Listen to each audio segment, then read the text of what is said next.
Hey, what's up, nerds? Today we're going back in time. We're going to talk about 5 cards from Alpha, 5 common cards that still have an impact on the game today. You are about to participate in a great adventure.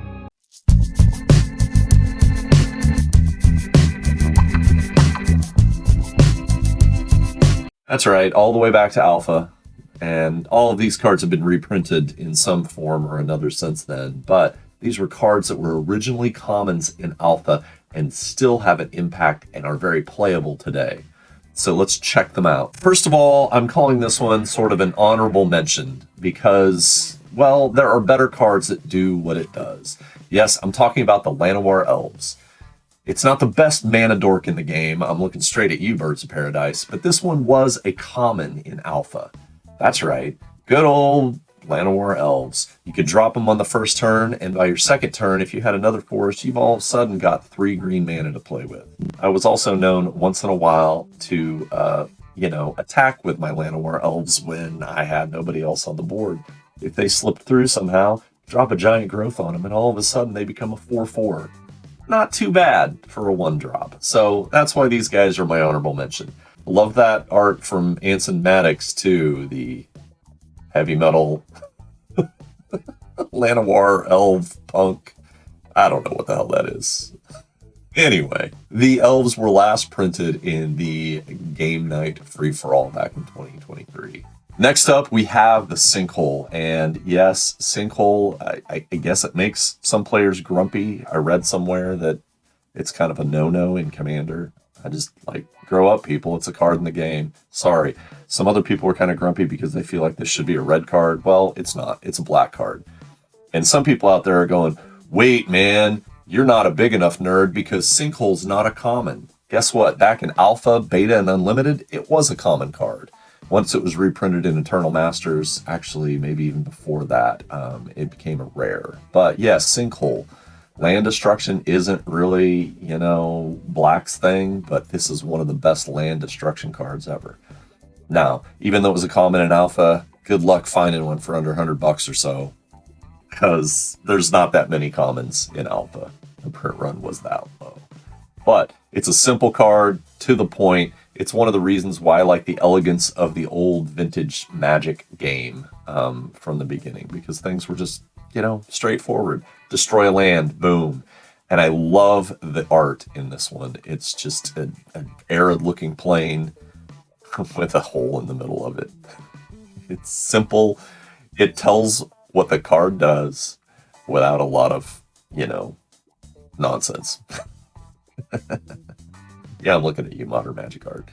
Anyway, it was most recently printed, as I mentioned, in Eternal Masters as a rare. So, all the way from common to rare, you're moving up in the world, buddy. Ah, yes, Counterspell. There are a lot of spells in blue that counter opponent spells, but this is the granddaddy of them all. It would be higher on my list. It's here at number 3, but it'd be higher on my list if it wasn't a 2-drop. But that's beside the point. 2 is pretty cheap for what it does. And I absolutely adore this original artwork with the fizzles of the magic spell coming out of the wizard's fingers. He looks so sad. It's like, oh, shite. There goes my spell. But anyway, Counterspell has been reprinted more than any of the other cards on my list. It's all over the place, lots of different versions. Most recently, it was reprinted in Commander Masters. Ah, yes, now we're getting to the good stuff. Coming in at number 2 is Lightning Bolt. Yeah, Lightning Bolt. This is the burn spell other burn spells want to be when they grow up. It's 1 mana, 3 points of damage, just like that. It could end your opponent late in the game. It could wipe away one of your opponent's creatures early in the game. It's been a thorn in my side many times, and also an ally at my hip too. It was most recently reprinted in the Ravnica Clue edition. Yeah, but there's many other prints, many other versions of the art. I'm partial to the original Christopher Rush art. It's very simple. It's to the point. Everybody knows what it means. And Lightning Bolt would have been higher on this list had it been a black card because, I'm kind of partial to the darkness. And finally, number 1 on my list One of my favorite spells of all time, Dark Ritual. It's just awesome. From that art, which conjures up, old school bad B-movie basements and dungeons, to why are the flames kind of greenish bluish like that? What is in that book the shady character is holding? Who cares? It's pretty cool. Dark Ritual. Some of the strongest cards in the history of Magic are the ones that allow you to like ramp up your mana very quickly. And Dark Ritual is kind of sort of like the poor man's Black Lotus. What'd he say? Get out of here. Yeah, it costs you 1 to play it, but on your first turn, if you drop a swamp, play your Dark Ritual, you can have a Hypnotic Spectre on the board, and all of a sudden that thing's flying over, attacking your opponent for 2 points of damage and forcing them to discard a card. It was a very powerful combo back in the day, and it's something you could drop on your first turn because of this bad boy. It was last printed, in the Warhammer 40k Commander decks, but that was a rather disappointing piece of artwork.